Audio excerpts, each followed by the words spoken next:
Good morning friends. स्वागत है आपका हमारे यूट्यूब चैनल में। दोस्तों, आज हम लोग representation of intersection and union by Venn diagrams के ऊपर डिस्कस करेंगे। यानी कि जो इंटरसेक्शन और यूनियन होता है आपका, मैंने प्रीवियस वीडियो में डिस्कस किया था इन टॉपिक्स के ऊपर, तो उसको आज हम लोग वेन डायग्राम्स की हेल्प से स्टडी करेंगे। यानी कि वेन डायग्राम से हम उसको किस तरीके से स्टडी करते हैं। देखिए, यूनियन सबसे पहले आता है। यूनियन, अगर आपको यूनियन रिप्रेजेंट करना है वेन डायग्राम्स की फॉर्म में, तो सपोज़ कीजिए आपके पास एक सेट ए है, ठीक है जी, एक सेट आपके पास बी है। आपको इन दोनों सेट्स को एक यूनिवर्सल सेट यू के अंदर दिखाना है। क्या कहा मैंने आपको? आपके पास दो सेट्स हैं ए और बी। आपको ए और बी का जो यूनियन है ना, ए यूनियन बी, इस ए यूनियन बी को आपको दिखाना है यूनिवर्सल सेट के अंदर, यू के अंदर। आपको पहले ही बताया था मैंने कि यूनिवर्सल सेट को हम यू से रिप्रेजेंट करते हैं। तो देखिए कैसे दिखाएंगे। मैंने आपको पहले ही बताया था वेन डायग्राम्स वाले लेक्चर में कि जो यूनिवर्सल सेट होता है उसको, यूनिवर्सल सेट को हम एक रेक्टेंगुलर बॉक्स से रिप्रेजेंट करते हैं, और जो यूनिवर्सल सेट के सबसेट्स होते हैं, यानी कि ए और बी जो है वो यूनिवर्सल सेट के अंदर है, यानी कि ए और बी उसका सबसेट है। और ध्यान से देखिएगा, ए और बी यूनिवर्सल सेट के अगर सबसेट्स हैं तो जो ए और बी का यूनियन होगा, ए यूनियन बी, वो भी तो सबसेट होगा यूनिवर्सल सेट का। समझने का प्रयास करो ज़रा भाई। सपोज करो एक यूनिवर्सल सेट नंबर का सेट है कोई, और ए में एक सेट है जिसमें नंबर है 1,2, ठीक है जी। बी एक सेट है जिसमें नंबर है 2,3। तो अब आप लोग ये बताओ, जब मैं ए यूनियन बी निकालूंगा, ए यूनियन बी क्या आएगा? 1,2,3। तो क्या ये यूनिवर्सल सेट के अंदर नहीं आता? यूनिवर्सल सेट मैंने मान लिया कि यूनिवर्सल सेट एन है, मैंने मान लिया यूनिवर्सल सेट नेचुरल नंबर्स का है। तो देखो, यूनिवर्सल सेट ए जो है वो भी यूनिवर्सल सेट का सबसेट है, बी भी यूनिवर्सल सेट का सबसेट है, और ए यूनियन बी जो हमने निकाला वो भी यूनिवर्सल सेट का सबसेट है, ठीक है जी। तो इस हिसाब से हम कह सकते हैं कि ए और बी का जो यूनियन होता है वो भी सबसेट होता है यूनिवर्सल सेट का। यानी कि ए यूनियन बी को भी हम यूनिवर्सल सेट के अंदर ही बनाएंगे, ठीक है जी। तो अब आप लोग एक बात देखिए, यूनिवर्सल सेट को हमने रेक्टेंगुलर बॉक्स से रिप्रेजेंट कर दिया। अब जो सेट ए होगा उसको हम पहले सर्किल से, ये वाला सर्किल सेट ए का है, ये वाला सर्किल इस वाले सर्किल को क्रॉस करते हुए बनाएंगे। क्रॉस हमने इसलिए किया क्योंकि कुछ एलिमेंट ऐसे भी होंगे जो ए और बी में कॉमन होंगे, और वो जो कॉमन एलिमेंट है वो यहाँ पे आएंगे। देखो, आप अलग से भी बना सकते हो, लेकिन अलग से हम तब बनाएंगे जब दोनों ए और बी, दोनों के दोनों जो सेट्स हैं वो अलग अलग हों, उनमें कोई भी एलिमेंट अगर कॉमन नहीं है ए और बी में, तब आप उनको अलग अलग बनाओगे। जैसे आपने ये यूनिवर्सल सेट बनाया रेक्टेंगुलर बॉक्स के अंदर, और ये ए और ये बी, अगर दोनों के दोनों बिल्कुल अलग हैं, कोई कॉमन एलिमेंट नहीं है। लेकिन अगर मैं इस वाले सेट की बात करूँ तो देखो 1,2, 2,3, 2 कॉमन है, तो वो जो कॉमन एलिमेंट है वो इस कॉमन रीजन में आएगा, क्योंकि ये रीजन देखो ए का भी हो सकता है, बी का भी हो सकता है, ठीक है जी। तो जितना भी आपको ये शेडिड पोर्शन दिख रहा है जिसमें मैंने शेड की हुई है, ये शेडिड पोर्शन पूरा का पूरा आपका ए यूनियन बी को रिप्रेजेंट कर रहा है। ये रेक्टेंगुलर बॉक्स यूनिवर्सल सेट, ये पहला सेट ए, ये दूसरा सेट बी, और जितना पूरा का पूरा आपको ये जो शेडिड पोर्शन पूरा का पूरा दिख रहा है, देखो मैंने ए बी पूरा और बी बी पूरा, इन दोनों को मैंने दोनों को पूरा का पूरा शेड किया है। यानी कि ए यूनियन बी में, देखो ए यूनियन बी की डेफिनेशन इस वेन डायग्राम से भी निकल सकती है। ए यूनियन बी में वो एलिमेंट होंगे जो या तो ए में हो, या बी में हो, या दोनों में हो। समझ रहे हो? ए यूनियन बी की डेफिनेशन तो ये होती है जो या तो ए में हो, या बी में हो, या दोनों में हो, ठीक है। तो यूनिवर्सल सेट को रेक्टेंगुलर बॉक्स से और ए यूनियन बी दिखाना हो तो ए और बी दोनों को बनाएंगे और दोनों को पूरा पूरा शेड कर देंगे, ठीक है जी। आफ्टर दैट इंटरसेक्शन देखते हैं हम। इंटरसेक्शन को कैसे हम डील करते हैं। देखिए, इंटरसेक्शन में क्या है, देखो आप जानते हो इंटरसेक्शन वो सेट होता है जिसमें हम ए और बी दोनों के कॉमन एलिमेंट्स लेते हैं। सिर्फ हम पूरा का पूरा ए और पूरा का पूरा बी नहीं लेते, सिर्फ ए और बी के जो कॉमन एलिमेंट है उनकी तरफ फोकस करते हैं, उनको ए इंटरसेक्शन बी में लेते हैं। जैसे कि ये था ना A12 और B2,3, तो 2 और 2 दोनों में कॉमन है, तो A intersection B only one element आएगा 2। तो इस कॉमन एरिया में हम देखो, मैंने सिर्फ ये जो कॉमन एरिया है ए और बी का, इसमें शेड किया है, यानी कि ए इंटरसेक्शन बी सिर्फ और सिर्फ ये कॉमन एरिया होगा। ठीक है जी। यहाँ से यहाँ तक के अगर मैं पूरे के पूरे एरिया में शेड कर दूँ, पूरे एरिया में, जैसे ये पूरे के पूरे में हुआ है, तो ये तो कहलाएगा ए यूनियन बी, और अगर कॉमन एरिया में शेड करोगे तो वही ए इंटरसेक्शन बी कहलाएगा। ठीक है जी। अब अपने नेक्स्ट कॉन्सेप्ट पे आते हैं। हमारा है डिफरेंस ऑफ सेट्स। एग्जाम्पल से समझते हैं। Let A is equal to 1, 2, 3, 4, 5, B is 3, 4, 5। तो A difference B, A minus B, ये डिफरेंस, ये माइनस है यहाँ पे। ठीक है जी। तो ए माइनस बी जब हम निकालेंगे तो वो आएगा 1, 2। मतलब समझिए क्या है, डिफरेंस ऑफ सेट्स का मतलब होता है किन्हीं भी दो सेट का हम डिफरेंस निकाल रहे हैं। ठीक है जी। यानी पहले सेट में से दूसरे सेट को माइनस कर रहे हैं। अब ध्यान से देखिएगा, जब डिफरेंस हम नॉर्मल, अगर आप मैथमेटिक्स में नॉर्मल अगर आप किसी से पूछोगे डिफरेंस निकालने के लिए, तो या तो वो ए माइनस बी निकालेगा या बी माइनस ए निकालेगा, बात एक ही होगी उसमें। अगर नॉर्मली आप डिफरेंस निकालने को कहो किसी से, तो चाहे तो वो ए माइनस बी निकाले या बी माइनस ए निकाले, बात एक ही होगी, क्योंकि हम डिफरेंस निकाल रहे हैं, है ना। हम डिफरेंस निकाल रहे हैं। डिफरेंस का मतलब ए में से बी घटा लो या बी में से ए घटा लो, बात एक ही है।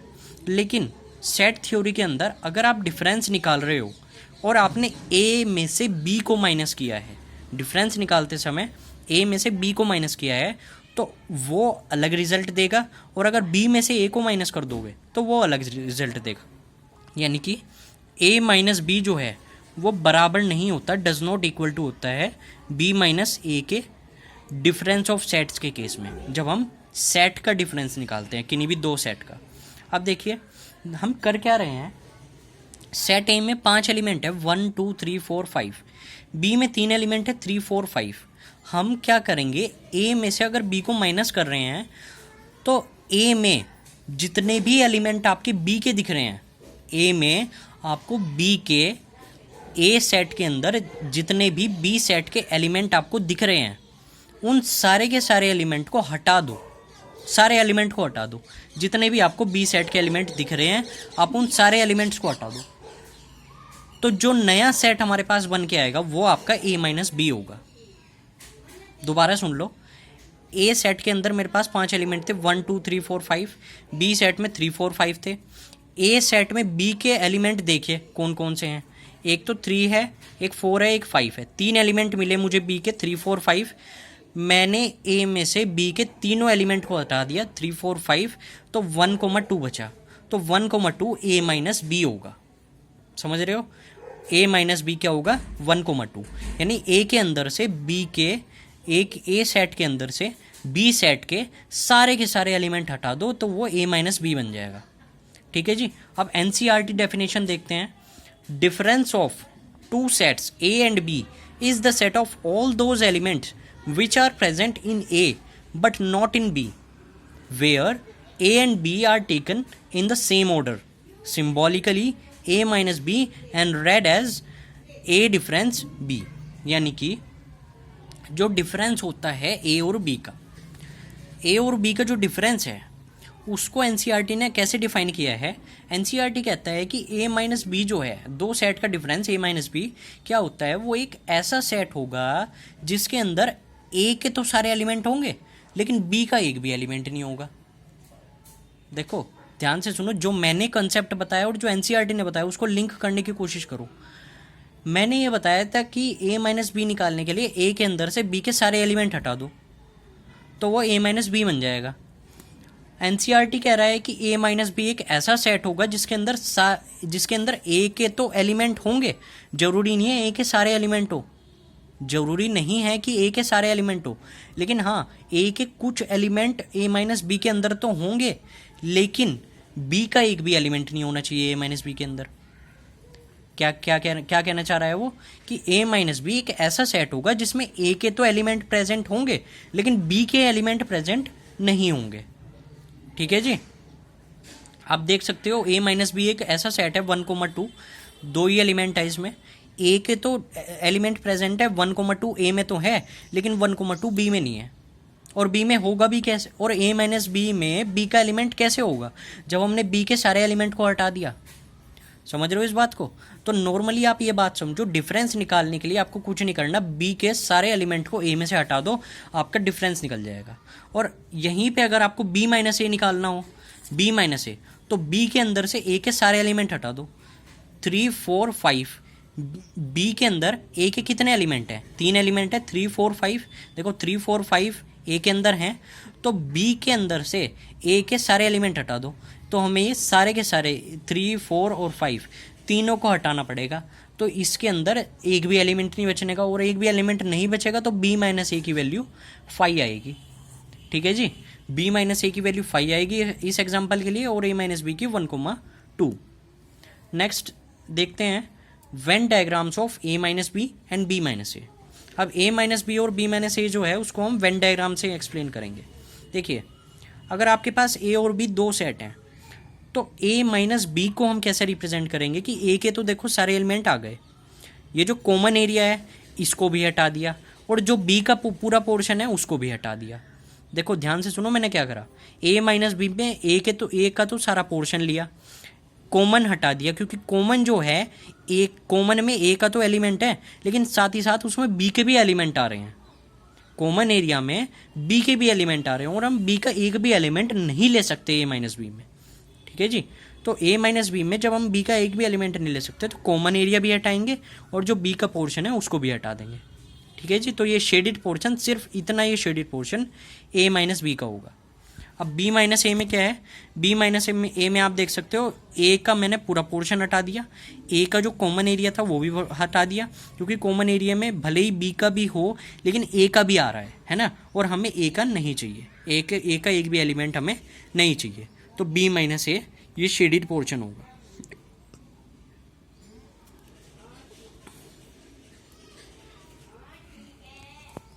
अब एक बहुत इंपॉर्टेंट बात, ए माइनस बी को अगर हमें सिंबल की फॉर्म में लिखना हो, जैसे हमने ए यूनियन बी में पढ़ा था कि X such that x belongs to A और एक्स बिलोंग्स टू बी, तो इसमें हम इसको कैसे लिखेंगे, A minus B is equal to x such that, यानी कि ए माइनस बी में एक्स के टाइप के एलिमेंट होंगे, सच दैट ऐसा है कि वो जो एक्स के टाइप के एलिमेंट है ना वो किस तरह के होंगे कि X belongs to A, X जो है वो ए को बिलोंग करेगा, and x does not belong to B, X जो है वो ए को तो बिलोंग करेगा, and x does not belong to B. ठीक है जी, ये ए माइनस बी की एक तरह से डेफिनेशन होगी आपके पास। ये डेफिनेशन आपको जो हम आगे थोड़े से प्रूफ करेंगे, एक दो प्रूफ्स हैं हमारे पास, उनमें काम आएगी। बी माइनस ए को हम लिख सकते हैं x such that x belongs to B and x does not belong to A. ठीक है जी, तो इन दोनों कॉन्सेप्ट। अब हम देखेंगे complement of a set. Complement of a set क्या होता है, एक एग्जांपल ये मैंने set A E I O you और एक यूनिवर्सल सेट लिया। यूनिवर्सल सेट, देखिए यूनिवर्सल सेट मैंने आपको बताया था टॉपिक टू टॉपिक वेरी होता रहता है ना, कंडीशन टू कंडीशन चेंज होता रहता है। तो ए हमने एक सेट लिया वोवेल्स का, ए ई आई ओ यू, तो यूनिवर्सल सेट इस सेट के लिए, इस सेट के रेस्पेक्ट में यूनिवर्सल सेट क्या हो सकता है, इस सेट के रेस्पेक्ट में एक ही यूनिवर्सल सेट हो सकता है। वो यूनिवर्सल सेट क्या होगा, इंग्लिश में जितने भी अल्फ़ाबेट हैं आपके, जितने भी अल्फ़ाबेट हैं, सारे के सारे अल्फ़ाबेट का जो सेट होगा वो यूनिवर्सल सेट होगा इस सेट ए के लिए। ठीक है जी, इस सेट ए के लिए सारे के सारे जो अल्फ़ाबेट्स होंगे वो उनका सेट यूनिवर्सल सेट का काम करेगा। ठीक है जी, तो कॉम्प्लीमेंट ऑफ अ सेट क्या होता है, ए डैश से हम complement of a set denote करते हैं। देखो कॉम्प्लीमेंट जो होता है ना किसी सेट का, वो एक पर्टिकुलर सेट का होता है, दो सेट के अंदर नहीं लगाते हम कॉम्प्लीमेंट। कॉम्प्लीमेंट सिर्फ और सिर्फ एक सेट के लिए होता है। जैसे अगर हम कॉम्प्लीमेंट निकाल रहे हैं तो ए का निकालेंगे, ए का जो कॉम्प्लीमेंट होगा उसको हम ए डैश से डिनोट करेंगे, और उसकी एक तरह से निकालने का फॉर्मूला होगा यू माइनस ए, यानी यू और ए का डिफरेंस आप पीछे सीख चुके हो कैसे निकालते हैं। यानी यू के अंदर से ए सेट के जितने भी एलिमेंट हैं सबको हटा दो, सेट यू के अंदर से, यूनिवर्सल सेट में से ए सेट के जितने भी एलिमेंट हैं सबको हटा दो, तो ये आपका ए डैश बन जाएगा, बी सी डी और अप टू वाई जेड। देखो ए आई ओ यू पांचों को हमने हटा दिया तो ये ए डैश बन गया। एनसीईआरटी डेफिनेशन देखते हैं। Let U be the universal set and A a subset of U, then the complement of A is the set of all elements of U which are not the elements of A symbolically. यानी कि NCERT definition के हिसाब से you एक universal set है, मान लो you एक universal set है और ए जो है वो एक सबसेट है यू का, यानी यूनिवर्सल सेट का एक सबसेट है। देन द कॉम्प्लीमेंट ऑफ ए, तब जो ए का कॉम्प्लीमेंट होगा वो एक ऐसा सेट होगा जिसमें यू के तो सारे एलिमेंट होंगे, यानी कि is the set of all elements of you, यानी यू के तो सारे एलिमेंट होंगे लेकिन ए का एक भी एलिमेंट नहीं होने का। यू माइनस ए क्या होगा, यू के सारे एलिमेंट होंगे लेकिन ए का एक भी एलिमेंट नहीं होने का। ठीक है जी, तो सिंबॉलिकली हम क्या लिख सकते हैं, A dash is equal to x such that x belongs to U and x does not belong to A. ठीक है जी, तो एक्स जो है वो ए डैश के अंदर एक्स के टाइप के एलिमेंट होंगे सच दैट, ऐसा है कि एक्स बिलोंग्स टू यू, यानी एक्स जो होगा वो यू के अंदर तो होगा and x does not belong to A, X U को तो बिलोंग करेगा लेकिन एक्स बी ए को बिलोंग नहीं करेगा। और देखो इसी से हम डेफिनेशन निकाल सकते हैं, इसी से हम प्रूव कर सकते हैं कि ए डैश यू माइनस ए होता है। कैसे, देखो अभी मैंने आपको बताया कि डिफरेंस ऑफ सेट्स क्या होता है। अगर हमें ए माइनस बी निकालना हो तो उसके लिए हम लगाएंगे X such that x belongs to A and x does not belong to B, यानी पहले वाले सेट को बिलोंग कराएंगे और एंड में दूसरे वाले सेट को बिलोंग नहीं कराएंगे। अब देखो सेम डेफिनेशन हमारी यहाँ पे बन रही है, पहले वाले सेट को बिलोंग कर रहा है दूसरे वाले को नहीं कर रहा है, तो जो हमारा ए डैश होगा वो यू माइनस ए के बराबर हो जाएगा। ठीक है जी, अब वेन डायग्राम देखते हैं हम इसका। वेन डायग्राम जो होगा ए डैश का वो कुछ इस तरीके से होगा, यानी कि यू के अंदर से, यूनिवर्सल सेट के अंदर से, देखो यूनिवर्सल सेट के अंदर ये सेट ए है, यानी सेट ए यूनिवर्सल सेट का सबसेट है, तो सेट ए को हमने पूरा का पूरा खाली छोड़ दिया क्योंकि यूनिवर्सल सेट में से सेट ए को हमने हटा दिया पूरा का पूरा, और जो बाकी का ये पार्ट बचा इसको शेड कर दिया। ये शेडिड पार्ट ही हमारा ए डैश को डिनोट कर रहा है। ठीक है, कॉम्प्लीमेंट लॉस फर्स्ट प्रॉपर्टी है, कॉम्प्लीमेंट लॉस फर्स्ट प्रॉपर्टी है। इसमें फर्स्ट पार्ट है A union A dash is equal to U होता है। ए और ए डैश का अगर हम यूनियन निकाल लें तो वो यूनिवर्सल सेट के बराबर होता है। कैसे, देखो जो सेकंड प्रॉपर्टी है आपकी डी मॉर्गन्स लॉ, उसको मैं आपको प्रूव करके दिखाऊंगा। बाकी ये जो दोनों प्रॉपर्टी हैं इसको मैं आपको वेन डायग्राम से समझा दूंगा, और अगर आप वैसे भी निकालना चाहो तो वैसे भी निकाल सकते हो। मेरे पास थोड़ी सी टाइम की शॉर्टेज है, दैट्स वाई मैं इसको पूरा का पूरा नहीं करा सकता। ठीक है जी, फिर भी अगर आपको कोई दिक्कत आती हो आप कमेंट कर देना, मैं आपको सोल्यूशन प्रोवाइड कर दूंगा। देखिए वेन डायग्राम्स की हेल्प से अगर मैं निकालना चाहूँ इसको, A union A dash is equal to U, A और ए डैश का यूनियन कीजिए। ए ये है, ए तो आपके पास ये है खाली पड़ा है जो, और ए डैश आपके पास पूरा का पूरा शेडेड है। दोनों का यूनियन कराएंगे यानी मिला देंगे अगर दोनों को, तो ये तो देखो पहले से ही शेड है, इसको और कर देंगे शेड, क्योंकि ए और ए डैश का यूनियन करना है। तो ए डैश को भी अगर हम शेड कर दें तो पूरा का पूरा शेड हो जाएगा, और पूरा शेड हो जाएगा तो ये यूनिवर्सल सेट के बराबर बन जाएगा, क्योंकि पूरा अगर शेड हो गया, ए वाला पार्ट भी अगर ए और ए डैश, देखो ये बाहर वाला अभी फिलहाल जितना भी शेड हुआ है वो ए डैश है, और ये जो अनशेडेड पार्ट है जो शेड नहीं कर रखा वो ए है। तो दोनों को अगर हम यूनियन कर दें, दोनों का मिला दें, तो जितना भी शेड नहीं हुआ ए वाला पार्ट इसको भी शेड करना पड़ेगा, यानी पूरा यूनिवर्सल सेट हमारे पास आ जाएगा।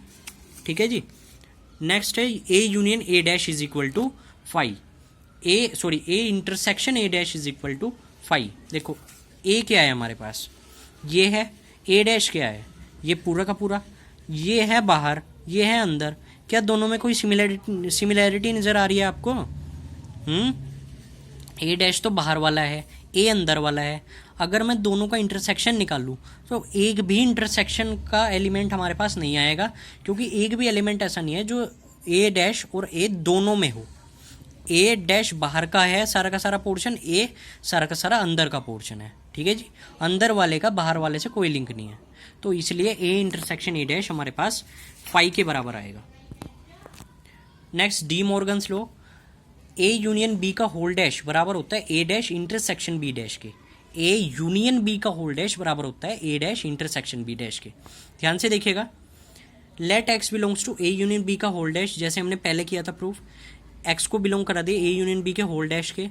डैश का मतलब होता है यू में से जिसका भी डैश लगा हुआ है, डैश का फंडा समझ लो, जिसके ऊपर भी डैश लगा हुआ है उसको यू में से माइनस कर दो। तो ए यूनियन बी के ऊपर डैश लगा हुआ है, उसको हमने यू से माइनस किया, तो x belongs to U and x does not belong to A union B. ठीक है जी, तो एक्स बिलोंग्स टू यू होगा और एक्स डज नॉट बिलोंग होगा ए यूनियन बी के। अब अगर हमारे पास देखो, अगर हमारे पास x belongs to A union B हो तो हम उसको लिखेंगे एक्स बिलोंग्स टू ए और एक्स बिलोंग्स टू बी। लेकिन अगर X does not belong to A union B हो तो हम उसको लिखेंगे X does not belong to A and x does not belong to B. यानी कि X belongs to A union B अगर है तो आप लिखोगे एक्स बिलोंग्स टू ए और एक्स बिलोंग्स टू बी। लेकिन अगर डज नॉट बिलोंग टू आ गया, x does not belong to A union B, तो आप लिखोगे x does not belong to A and x does not belong to B. ठीक है जी, इसी तरह से इंटरसेक्शन में उल्टा हो जाएगा। तो x does not belong to A union B, x belongs to U and x does not belong to A and x does not belong to B. अब एक्स बिलोंग्स टू यू को एक बार इसके साथ एक बार इसके साथ ऑपरेट कराएंगे। X belongs to U and x does not belong to A and x belongs to U and x does not belong to B. ये बन जाएगा ए डैश। क्यों? क्योंकि x belongs to U and x does not belong to A, ये A dash के बराबर होता है। तो x does not belong to U and x does not belong to A, ये x belongs to A dash, and x belongs to U and x does not belong to B, ये x belongs to B dash. तो कुल मिला के आ गया x belongs to A dash intersection B dash, क्योंकि and है तो दोनों को इंटरसेक्शन से जोड़ दिया। ये फर्स्ट इक्वेशन। इसी तरीके से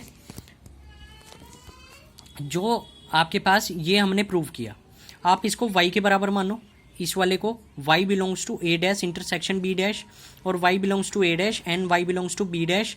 जैसे आपने इसको प्रूव किया, इसका उल्टा अगर चल दो, यानी नीचे से ऊपर की तरफ चलने लगो, तो आपका ये प्रूव हो जाएगा। ठीक है जी, कैसे देखो, y belongs to U and y does not belong to A and y belongs to U and y does not belong to B. क्योंकि ये ए डैश था, ए डैश को खोल दिया और बी डैश को खोल दिया। अब y belongs to U common ले लिया एंड आपका जो तो चला y does not belong to A and y does not belong to B. अब इन दोनों को आप क्या लिख सकते हो, y does not belong to A and y does not belong to E. यहाँ से आप लिख सकते हो y does not belong to A union B. ठीक है जी, तो y belongs to A union B का whole dash, A union B का होल डैश। ठीक है जी, जैसे हमने इसको खोला था। From first and second, first और सेकेंड इक्वेशन से ए यूनियन बी का होल डैश बराबर आ जाएगा A dash intersection B dash के। Second property, A intersection B का होल डैश बराबर होता है A dash union B dash के। इसकी जस्ट अपोजिट है, let x belongs to A intersection B का होल डैश। जैसे मैंने आपका, हाँ, ए इंटरसेक्शन बी का होल डैश आ गया, तो x belongs to U and x does not belong to A union A intersection B. X belongs to U and x does not belong to A और x does not belong to B. मैंने आपको बताया था कि जब आपके पास union हो और डज नॉट इक्वल टू आ जाए तो और का एंड कर देंगे, और डज नॉट इक्वल टू तो चलेगा ही दोनों सेट में।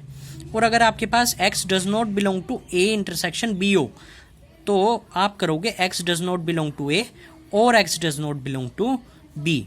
यानी कि जो भी प्रॉपर्टी आपकी, जिस तरीके से भी आपकी डेफिनेशन बिलोंग्स टू में होती है, डज नॉट बिलोंग में एज इट इज उसका उल्टा हो जाता है। ठीक है जी, तो x belongs to U and x does not belong to A और x does not belong to B. अब यू को एक बार इसके साथ एक बार इसके साथ, अब यू के साथ एंड है तो जिसके साथ भी लेके जाओगे एंड उसके साथ चलेगा।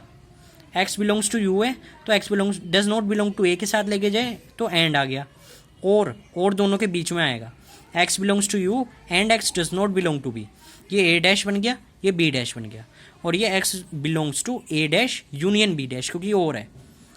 अब दस ए इंटरसेक्शन बी का होल डैश सबसेट होगा A dash union B dash का। ये फर्स्ट इक्वेशन। और सेकंड प्रूव करने के लिए आप इसको y के बराबर मानो और नीचे से ऊपर की तरफ चलते जाओ। देखो यहाँ से यहाँ तक का प्रूव करा ना, तो ये वाला आ गया। अब आप यहाँ से यहाँ तक का प्रूव कर दो, यहाँ से इन स्टेप को नीचे से उठाना शुरू करो और ऊपर तक ले जाओ तो आपका सेकंड वाली इक्वेशन प्रूव हो जाएगी from first and second. Next property है आपकी ए डैश का होल डैश बराबर ए। इसको हम लॉ ऑफ डबल कॉम्प्लीमेंटेशन भी कहते हैं। Let x belongs to A dash का whole dash, x belongs to U and x does not belong to A dash. क्योंकि ए डैश है जिसके ऊपर भी डैश होता है उसको डज नॉट बिलोंग टू कर देते हैं। X belongs to U and x does not belong to A dash. X belongs to U and, अब ए डैश को खोल दिया हमने, x does not belong to, हाँ देखिए जब हम x belongs to A dash करते हैं तो उसका मतलब उसको हम लिखते हैं x belongs to U and x does not belong to A, है ना, यही तो लिखेंगे। और जब हम ये कहेंगे कि x जो है वो does not belong to A dash है तो हम क्या करेंगे, x does not belong to U कर देंगे और जो डज नॉट बिलोंग टू है उसको बिलोंग्स टू कर देंगे। यानी x does not belong to A dash को लिखेंगे x does not belong to U and x belongs to A. ठीक है जी, क्योंकि ये इसका जस्ट अपोजिट कर देंगे डज नॉट बिलोंग टू में। तो वही कि हमने x does not belong to U and x does not belong to A. अब सॉरी यहाँ पे एक और चेंज है, यहाँ पे एंड की जगह हम और लिखेंगे क्योंकि जैसे ही हम डज नॉट बिलोंग टू करते हैं तो हर कॉन्सेप्ट चेंज हो जाता है। एंड का और हो जाएगा और जहाँ बिलोंग टू है वहाँ डज नॉट बिलोंग टू, जहाँ डज नॉट है वहाँ बिलोंग्स टू। तो ये एंड का यहाँ पे और हो गया। अब ध्यान से देखना, एक्स बिलोंग्स टू यू और x does not belong to U, इन दोनों को एक साथ लिख लिया। एक साथ जब हमने लिखा तो ये पहले वाले सेट को बिलोंग कर रहा है, दूसरे वाले को नहीं कर रहा, तो x belongs to U minus U हो गया, है ना, डेफिनेशन से, डिफरेंस वाली डेफिनेशन से x belongs to U minus U हो गया। पहले वाले को बिलोंग कर रहा है, दूसरे वाले को नहीं कर रहा। And x belongs to A as it is, sorry ये और है ना, ये और है, ये कन्फ्यूज़न हो गया था थोड़ा सा, ये यहाँ तक और है, ये और x belongs to U minus U, U minus U क्या आ जाएगा आपका, फाई आ जाएगा। सेम सेट में से सेम सेट को माइनस करोगे फाई तो आएगा। तो x बिलोंग्स टू फाई और x बिलोंग्स टू ए। अब फाई को आप लिखो या ना लिखो कोई फ़र्क नहीं पड़ेगा क्योंकि फाई एक ऐसा सेट है जिसके अंदर कोई भी एलिमेंट आपका नहीं होता, बिल्कुल खाली सेट होता है ये। तो इसको लिखने या ना लिखने से कोई फ़र्क नहीं पड़ता। तो हम डायरेक्ट x बिलोंग्स टू ए लिखेंगे और ये इसका सबसेट हो जाएगा A double dash, A dash का डैश सबसेट हो जाएगा ए का, ये फर्स्ट इक्वेशन। और इसको देखो, इसको y को a के बराबर मानो, सॉरी y को बिलोंग करा दो a के और नीचे से ऊपर तक प्रूव कर दो तो आपका सेकेंड इक्वेशन आ जाएगी। दोनों इक्वेशन से a डैश का होल डैश बराबर a। फोर्थ, फाई डैश बराबर u एंड u डैश बराबर phi. Let x belongs to phi dash, x belongs to u minus phi, phi dash की डेफिनेशन से, A dash की definition से sorry. तो x belongs to U and x does not belong to phi. Does not belong to phi हो या x belongs to phi हो, phi से हमारा कोई मतलब नहीं होता, चाहे तो x बिलोंग्स टू फाई करो या x does not belong to phi करो, उसको लिखने या ना लिखने से कोई फ़र्क नहीं पड़ता। तो x belongs to U direct हमने लिख लिया और ये इसका सबसेट हो गया। इसी तरीके से हमने सिमिलरली सेकेंड जो इसकी वो थी उसको प्रूव कर लिया। यानी ये जो था हमारा u को हमने y के बराबर, y को बिलोंग करा और नीचे से ऊपर तक लेके चले गए, तो ये सबसेट हो गया u is a subset of phi dash और फर्स्ट और सेकंड इक्वेशन से फाई डैश u के बराबर हो गया। ये जो सेकंड आपकी प्रॉपर्टी है u डैश बराबर फाई, एज इट इज़ आपको इसको सेम एज इट इज़ आप कॉपी कर सकते हो, कॉपी नहीं प्रूव आप अपने आप से इसको कर सकते हो। एक तरीके से ये समझ लीजिए ये जो है आपकी प्रॉपर्टी, ये आपका प्रूफ है, ये आपका होमवर्क है एक तरीके